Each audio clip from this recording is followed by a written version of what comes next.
I would like for you to start to notice what your underlying core belief is. In order to be present in this moment and notice what is happening in this moment, you need to know what it is that is driving your nervous system. So, tomorrow morning when you wake up, I would like for you to notice, what is your initial thought? What is that about? What does it say about you, about the day, about what is going to happen? Do you feel dread? Do you feel concern? Do you pile on with all the things that you have to do? Do you feel stressed? That is a motivation happening based on a core belief. And a core belief is something, an underlying belief and a core belief is something that is driving, it's your starting point for everything. So that is how you believe reality is. It's obviously not. It's obviously not how reality is. It's just how you believe reality is.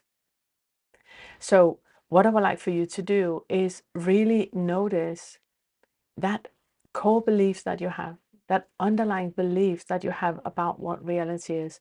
What does that actually say? Now, any thought you have is not telling you anything that is real. It's just a thought that is arising in this moment and letting you know that something is in a certain way. And that has a starting point. And that starting point is something that you can actually become aware of, because that is part of your delusion. In reality, nothing has a starting point. Things just are. But the way that you perceive a thing, the way that you think that things are, is based on your nervous system. And all of that was created way before you even knew that there was a you. Our nervous system and our HPA axis in the brain is created from the second trimester until you're 3 years old. So the way you view the world, the way you think you are, and the way you think the world is, was created in your nervous system before you even knew that there was a you.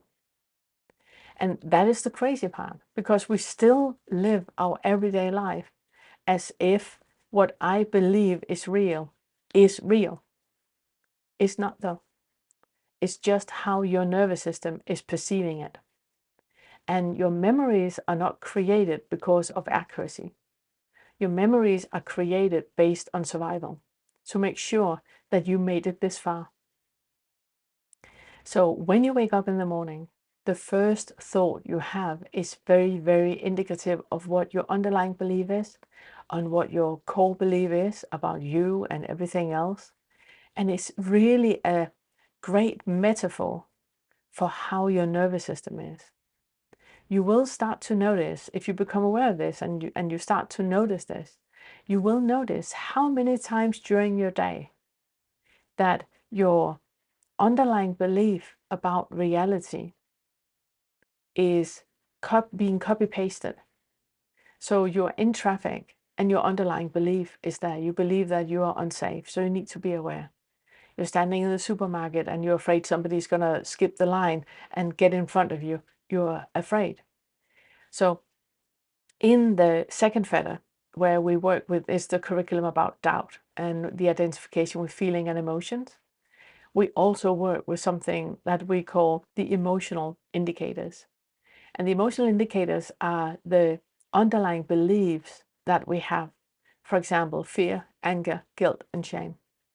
And those are the underlying driving forces that we have in us, that is shaping our underlying beliefs and our core beliefs about ourselves.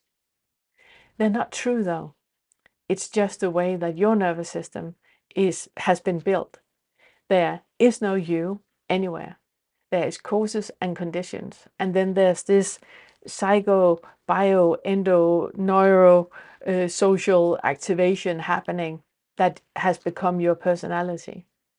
So there's not a person in there anywhere, but there is a certain set of reactions that this meat suit here is going through the everyday life with. And that is based on survival. So the way that you feel in the morning when you wake up, that is the core belief. That is the underlying belief. And that is what you can see through. I can recommend you to work with the second feather in the curriculum, the doubt curriculum, that is working with the identification with feelings and emotions. Because you believe a feeling or an emotion to be real, otherwise you wouldn't be motivated by it. And you believe it to be real because your nervous system is giving you signals, and that is indicating to your endocrine system that you need to prepare yourself for something that will happen.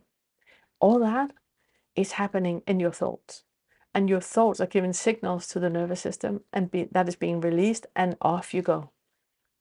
You're not present at all.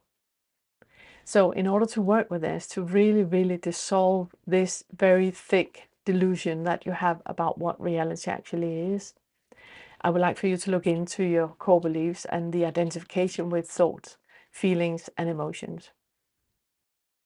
Now, where you will land when you start to pull that thread of what your core belief is that you're going to land in a place where there is just this moment right now, and there is no nervous system activation about it.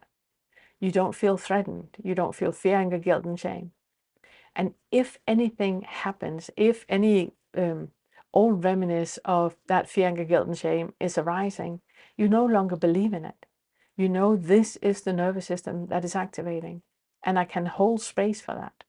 I can create a life where I'm meeting that with love, compassion, and kindness, and where I'm allowing that to arise. I'm not judging it in any way. It's part of my survival. I'm not judging it. I'm loving it for being there and for making it safe for me to get it, to make it this far.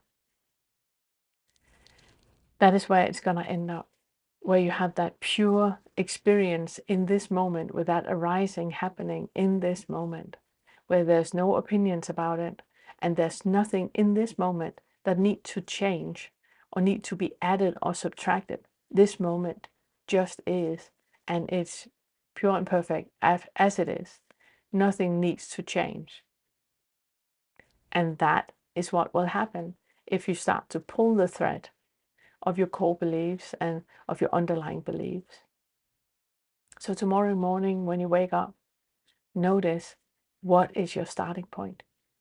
What do you believe this moment to hold any truth about? What do you believe that is?